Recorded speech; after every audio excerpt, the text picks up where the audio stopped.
Alors j'ai pris des documents à la Bibliothèque nationale à Paris, des témoignages des conquérants de l'époque, des conquérants français.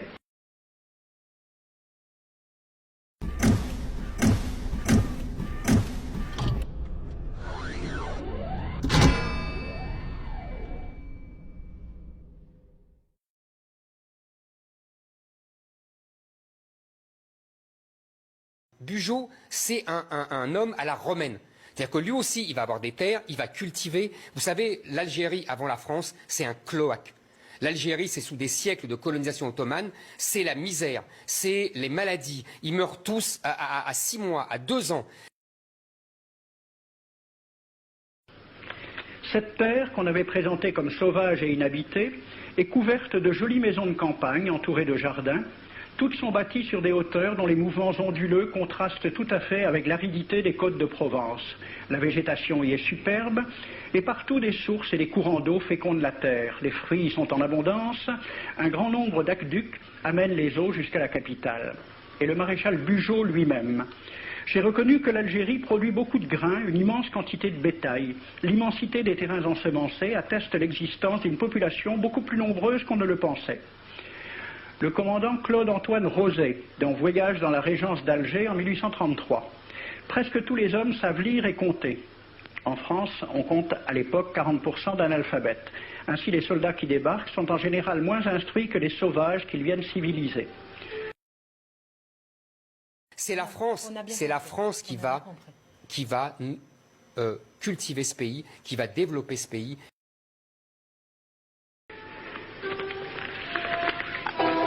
Le ministre de la guerre de l'époque, qui s'appelait Girard, il faut se résigner à refouler au loin, à exterminer même la population indigène. Le ravage, l'incendie, la ruine de l'agriculture sont peut-être les seuls moyens d'établir solidement notre domination.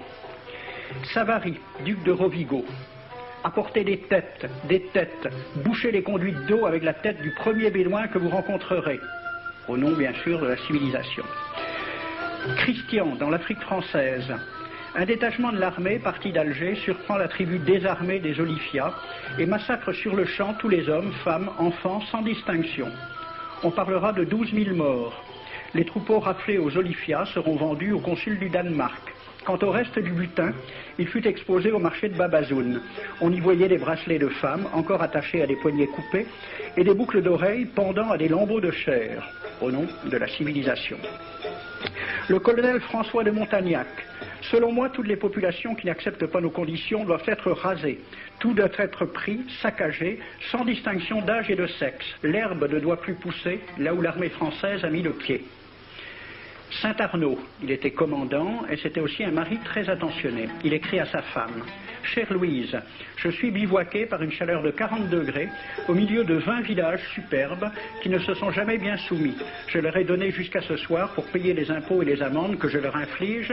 S'ils ne s'exécutent pas, j'enverrai 3 colonnes brûler tout. » En juin 1845, la tribu des Ouled Riha, chassée de ses douars par les détachements incendiaires du colonel Pélissier, se réfugie dans des grottes de montagne.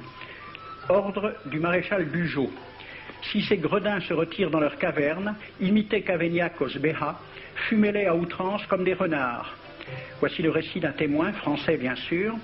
Voir au milieu de la nuit, à la faveur de la lune, un corps de troupes françaises occupé à entretenir un feu infernal.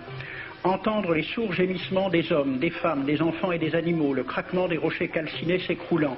Le matin, quand on chercha à dégager l'entrée des cavernes, gisaient des bœufs, des ânes, des moutons. Parmi les animaux, entassés sous eux, on trouvait des hommes, des femmes, des enfants. J'ai vu un homme mort, le genou à terre, la main crispée sur la corne d'un bœuf. Devant lui était une femme tenant son enfant dans ses bras. Cet homme avait été asphyxié au moment où il cherchait à préserver sa famille de la rage de cet animal. On a compté 760 cadavres. Le 8 mai 1845, Saint-Arnaud découvre 500 Algériens qui s'abritent dans une grotte entre Ténès et Mostaganem. Saint-Arnaud ordonne à ses soldats de les emmurer vivants.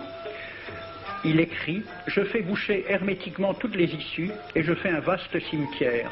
La terre couvrira à jamais les cadavres de ces fanatiques. » C'est à peu près ce qu'ont dit les Allemands en massacrant le village d'Oradour-sur-Glane. Montagnac, toujours lui, le colonel. Voilà comment il faut faire la guerre aux Arabes. Tuer tous les hommes jusqu'à l'âge de 15 ans. prendre toutes les femmes et les enfants. Vous me demandez ce que nous faisons des femmes que nous prenons? On en garde quelques-unes comme otages, les autres sont échangées contre des chevaux, et le reste est vendu à l'enchère comme bêtes de somme, toujours au nom de la civilisation. Nous rapportons un plein baril d'oreilles récoltées pair à pair sur les prisonniers. Il contient même celle d'un de nos 58 gendarmes morts de maladie. 2 pièces de 100 sous ne sont pas à dédaigner. Le maréchal Soult, ministre de la guerre, répondant à des questions à la Chambre des députés. En Europe, un tel acte serait horrible et détestable. En Afrique, c'est la guerre même. C'est la guerre même, c'est du moins ce que dit le ministre français, mais en face, voici un décret pris par l'émir des Arabes, l'émir Abdelkader. Tout Arabe qui amènera vivant un soldat français recevra pour récompense la somme de 8 douros. Tout Arabe qui aura un Français en sa possession sera tenu de le bien traiter et de le conduire le plus promptement possible, soit devant le califat, soit devant l'émir lui-même.